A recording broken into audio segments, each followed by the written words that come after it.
بسم اللہ الرحمن الرحیم۔ السلام علیکم ناظرین، حضرت محمد صلی اللہ علیہ وسلم نے فرمایا کہ تہجد پڑھنے والے دو شخصوں کو دیکھ کر اللہ بے حد مسکراتا ہے، مگر دوسرا شخص کون ہے؟ اس راز کو جان کر آج ہی سے تہجد شروع کر دیں گے۔ سامعین، آج کا یہ لمحہ، آج کا یہ موضوع نہ صرف ہمارے کانوں کے لیے راحت ہے بلکہ ہماری روحوں کے لیے ایک پکار ہے۔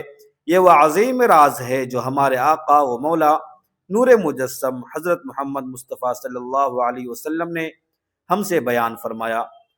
ذرا تصور کیجیے اس شان کریمی کا، اس شان رحیمی کا، کہ ہماری ایک چھوٹی سی ادا، ہماری ایک کوشش، ہماری ایک قربانی اللہ تبارک و تعالی کے سامنے اتنی محبوب ہو جائے کہ وہ ہمیں دیکھ کر مسکرائے۔ یہ کتنا بڑا اعزاز ہے، کتنی بڑی سعادت ہے جو اللہ کا بندہ کما سکتا ہے۔ یہ مسکراہٹ محض ایک اظہار نہیں بلکہ یہ اللہ کی طرف سے رضا، محبت اور نوازشوں کی نوید ہے۔ یہ حدیث پاک ہمیں بتاتی ہے کہ رات کے اس تاریکی حصے میں جب ہر طرف سکون ہوتا ہے، ہر ذی روح گہری نیند کی وادیوں میں گم ہوتا ہے، تو اللہ تبارک و تعالی اپنے دو بندوں کے عمل پر خاص طور پر خوش ہوتا ہے اور مسکراتا ہے۔ یہ مسکراہٹ دراصل کروڑوں اربوں انعامات اور بخششوں کے دروازے کھول دینے کا اعلان ہے۔ تو آئیے اس سفر کا آغاز کرتے ہیں جہاں ہم ان دو خوش نصیب شخصوں کا تعاقب کریں گے، یہ جانیں گے کہ وہ کون سے افعال ہیں جو ہمیں اللہ کی رضا اور اس کے مسکرانے کا شرف بخشتے ہیں۔ اس سفر میں ہم تہجد کے بے شمار فضائل، درود پاک کی انوکھی برکتیں اور آخرت کے وہ مناظر دیکھیں گے جن سے بچنے اور جنہیں حاصل کرنے کا سامان صرف اسی دنیا میں ملتا ہے۔ سب سے پہلے آئیے اپنے آقا و مولا تاجدار مدینہ احمد مجتبی رسول عربی حضرت محمد مصطفیٰ صلی اللہ علیہ وسلم کی ذات اقدس پر ایک بار درود پاک کا نذرانہ پیش کریں۔ اللہم صلی علی محمد وعلی آل محمد کما صلیت علی ابراہیم وعلی آل ابراہیم انک حمید مجید۔ اللہم بارک علی محمد وعلی آل محمد کما بارکت علی ابراہیم وعلی آل ابراہیم انک حمید مجید۔ کیونکہ جب ہم نبی صلی اللہ علیہ وسلم پر درود بھیجتے ہیں تو اللہ تبارک و تعالی ہم پر 10 رحمتیں نازل فرماتا ہے، 10 گناہ معاف فرماتا ہے اور 10 درجات بلند فرماتا ہے۔ گناہوں کی معافی درود پڑھنے سے گناہ معاف ہوتے ہیں اور بندے کے درجات بلند ہوتے ہیں۔ دعا کی قبولیت درود کے بغیر دعا قبولیت تک نہیں پہنچتی، درود دعا کو دروازہ قبولیت تک لے جاتا ہے۔ نبی صلی اللہ علیہ وسلم کی قربت، قیامت کے دن نبی کریم صلی اللہ علیہ وسلم کے سب سے قریب وہ شخص ہوگا جو دنیا میں سب سے زیادہ درود بھیجتا تھا۔ دل کا سکون اور غموں سے نجات، جو شخص اپنی دعا کا بڑا حصہ درود پر وقف کر دے، اس کی پریشانیاں دور ہو جاتی ہیں اور ضرورتیں پوری کر دی جاتی ہیں۔ فرشتے درود پڑھنے والے کے لیے دعا کرتے ہیں۔ جب بندہ درود پڑھتا ہے تو فرشتے اس کے لیے استغفار اور دعا کرتے ہیں۔ گناہوں کی بخشش کا ذریعہ نبی صلی اللہ علیہ وسلم نے فرمایا، جو جمعہ کے دن مجھ پر درود زیادہ پڑھا کرے اس کے گناہ معاف کر دیے جاتے ہیں۔ درود براہ راست نبی صلی اللہ علیہ وسلم تک پہنچایا جاتا ہے اور آپ صلی اللہ علیہ وسلم اس کا جواب دیتے ہیں۔ درود پاک کی کثرت اس بات کی ضمانت ہے کہ قیامت کی ہولناکیوں میں ہمیں نبی کریم صلی اللہ علیہ وسلم کی شفاعت نصیب ہوگی انشاءاللہ۔ میرے محترم عزیزو، یہ فرمان نبوی صلی اللہ علیہ وسلم دراصل صبر اور اخلاص کی معراج ہے۔ پہلا خوش نصیب شخص وہ ہے جو تہجد پڑھنے والا بندہ ہے۔ رات کا وہ آخری پہر جب نیند اپنے عروج پر ہوتی ہے، جب بستر کی نرمی ہمیں اپنی طرف کھینچتی ہے، جب دنیا، تھکاوٹ اور پریشانیاں ہمیں آرام کا مشورہ دیتی ہیں، عین اسی وقت اللہ کا ایک بندہ اپنے بستر اور اپنی میٹھی نیند کو خیر باد کہتا ہے اور اللہ کے حضور کھڑا ہو جاتا ہے۔ وہ کیوں اٹھتا ہے؟ کیا دنیا کی کوئی لالچ اسے کھینچتی ہے؟ کیا کوئی مجبور کرتا ہے؟ نہیں، وہ صرف اور صرف اپنے رب کی محبت میں، اس کی خوشنودی کی تلاش میں اور اس سے سرکشی کرنے کی تڑپ میں اٹھتا ہے۔ اللہ تبارک و تعالی آسمان دنیا پر نزول فرماتا ہے اور پکارتا ہے کوئی مجھ سے دعا مانگنے والا کہ میں اس کی دعا قبول کروں، ہے کوئی رزق مانگنے والا کہ میں اسے رزق دوں، ہے کوئی توبہ کرنے والا کہ میں اس کی توبہ قبول کروں۔ یہی وہ وقت ہوتا ہے جب اللہ کا بندہ قیام کرتا ہے اور سجدوں میں گر کر اپنے تمام دکھ، تمام مسائل، تمام حاجتیں، سب کچھ اپنے رب کے حوالے کر دیتا ہے۔ یہی وہ عمل ہے جو اللہ کو اتنا محبوب ہے کہ وہ اس عمل کو دیکھ کر مسکراتا ہے، اور یہ مسکراہٹ اس بات کا اعلان ہے کہ اس بندے نے صداقت ایمان کا سب سے بڑا ثبوت دے دیا ہے۔ اس عمل کے ذریعے آپ کی دنیاوی مسائل حل ہوتی ہیں، وہ پریشانیاں جو آپ کو دن رات بے چین رکھتی ہیں، وہ قرضے جو آپ کو سونے نہیں دیتے، وہ الجھنیں جو کاروبار یا رشتوں میں درپیش ہیں، سب کا حل تہجد کے ان سجدوں میں پوشیدہ ہے۔ امام غزالی رحمۃ اللہ علیہ فرماتے ہیں کہ تہجد کی نماز پڑھنے والے کے چہرے پر اللہ تبارک و تعالی ایک ایسا نور عطا فرماتا ہے جو اس کی شخصیت کو باوقار اور پرکشش بنا دیتا ہے۔ مگر سوال یہ ہے کہ دوسرا شخص کون ہے؟ اب آتے ہیں اس دوسرے شخص کی طرف جس کا تجسس ہم سب کے دل میں ہے۔ پہلا شخص تو وہ تھا جو خود اٹھا، اپنی محبت اور اخلاص میں کھڑا ہو گیا، مگر دوسرا شخص کون ہے؟ یہی وہ راز ہے جو اس حدیث کو اور بھی زیادہ خوبصورت اور باہمی تعاون کا مظہر بنا دیتا ہے۔ دوسرا شخص وہ ہے جو اپنے سوئے ہوئے ساتھی کو، یعنی اپنے شریک حیات یا اپنے کسی ایسے ساتھی کو جو سستی کی وجہ سے نہیں اٹھ پایا، اسے تہجد کے لیے جگاتا ہے۔ اگر یہ ایک شوہر ہے جو اپنی بیوی کو پیار سے جگاتا ہے، پانی کی چھینٹیں مار کر اسے اٹھاتا ہے تاکہ وہ بھی اللہ کے حضور کھڑی ہو جائے، یا ایک بیوی اپنے شوہر کو نماز کے لیے تیار کرتی ہے، تو یہ دراصل محبت کا، دینداری کا اور آخرت کی فکر کا سب سے خوبصورت اظہار ہے۔ نبی اکرم صلی اللہ علیہ وسلم نے فرمایا، اللہ اس شخص پر رحم فرمائے جو رات کو اٹھا اور نماز پڑھا اور اپنی بیوی کو جگایا، اور اگر وہ نہ اٹھی تو اس کے چہرے پر پانی کی چھینٹیں مارے، اور اللہ اس عورت پر رحم فرمائے جو رات کو اٹھی اور نماز پڑھی اور اپنے شوہر کو جگایا، اور اگر وہ نہ اٹھا تو اس کے چہرے پر پانی کی چھینٹیں مارے۔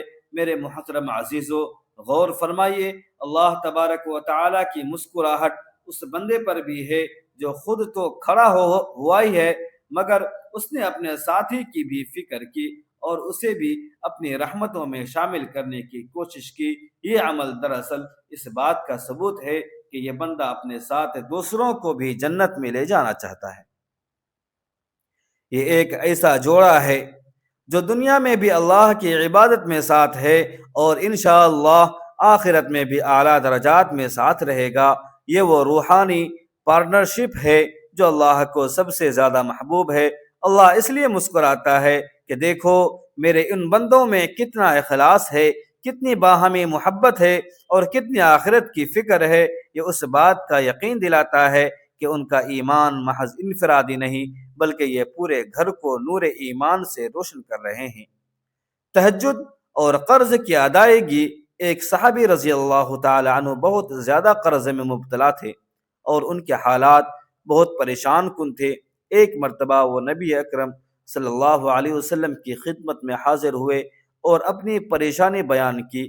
آپ صلی اللہ علیہ وسلم نے انہیں نصیحت فرمائی کہ رات کے آخری حصے میں اٹھ کر تہجد کا اہتمام کرو اور کثرت سے لا حول ولا قوت الا باللہ پڑھو۔ اس صحابی نے آپ صلی اللہ علیہ وسلم کے فرمان پر عمل کیا۔ وہ راتوں کو اٹھے، نوافل پڑھتے اور رو رو کر دعا کرتے۔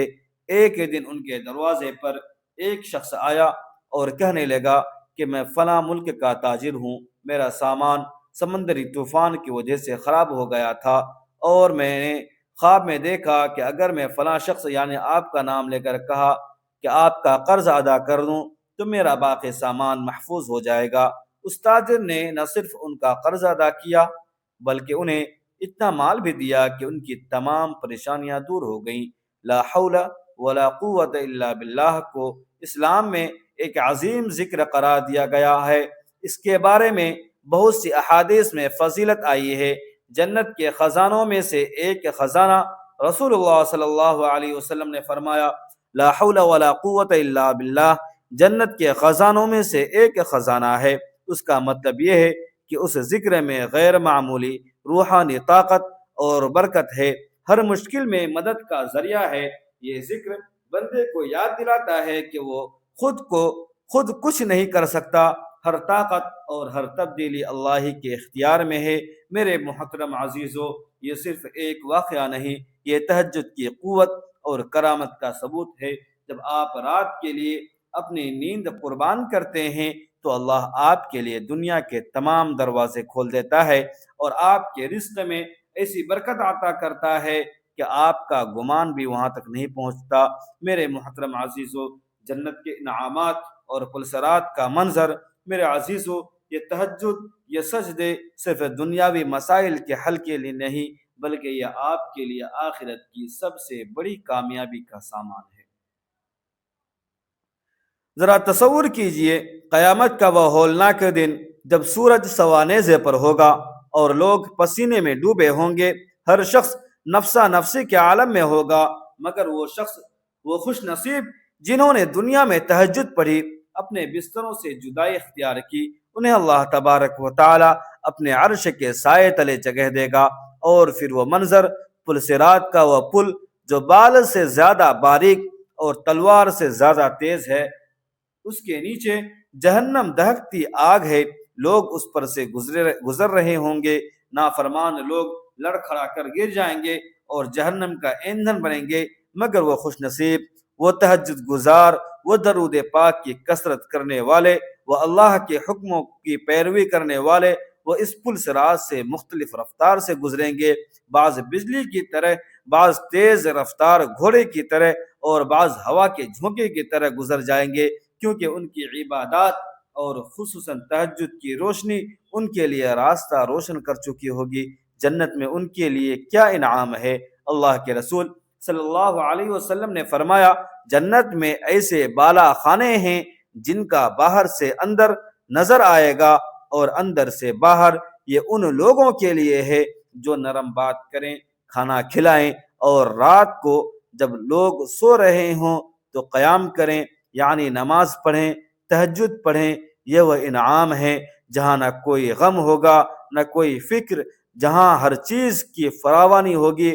یہ وہ مقام ہے جہاں آپ کی ملاقات خود اللہ کے محبوب بندوں سے ہوگی، انبیاء کرام سے ہوگی، اور اللہ اکبر، سب سے بڑا انعام اپنے رب کا دیدار بھی نصیب ہوگا۔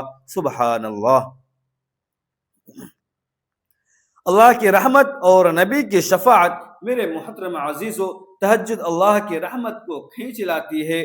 جب کوئی بندہ رات کی تاریکی میں تنہا اللہ کے سامنے ہاتھ پھیلاتا ہے تو رب کی رحمت جوش میں آ جاتی ہے۔ یہ بات ہمیشہ یاد رکھیں کہ اللہ کی رحمت اس کے غضب پر غالب ہے، اور قیامت کے دن جب ساری مخلوق پریشان حال ہوگی، جب انبیاء بھی کہیں گے نفسی نفسی، تب صرف ہمارے آقا حضرت محمد مصطفیٰ صلی اللہ علیہ وسلم ہی شفاعت کا جھنڈا لے کر کھڑے ہوں گے۔ آپ صلی اللہ علیہ وسلم کی شفاعت کی امید اور حقدار وہ لوگ زیادہ ہوں گے جو آپ صلی اللہ علیہ وسلم کی سنتوں پر عمل کریں اور آپ صلی اللہ علیہ وسلم پر کثرت سے درود بھیجیں۔